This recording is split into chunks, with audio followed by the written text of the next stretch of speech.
Article 58. Le président de la République élu est investi le jour de l'expiration du mandat du président de la République en fonction.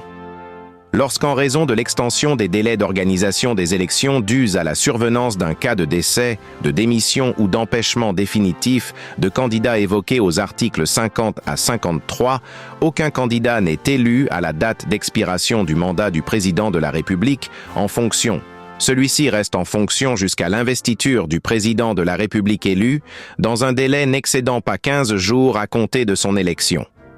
En cas de décès, de démission ou d'empêchement définitif du président de la République en fonction, avant l'expiration de son mandat et après la proclamation des résultats définitifs du second tour, le président de la République élu entre immédiatement en fonction.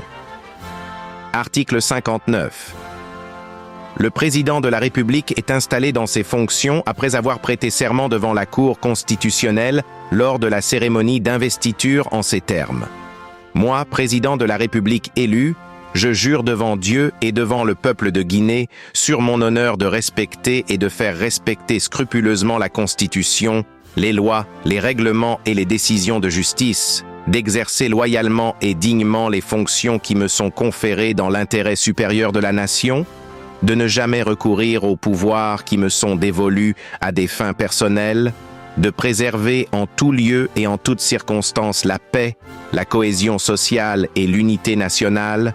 de défendre les institutions de la République, l'intégrité du territoire et l'indépendance nationale en cas de parjure que je subisse la rigueur de la loi.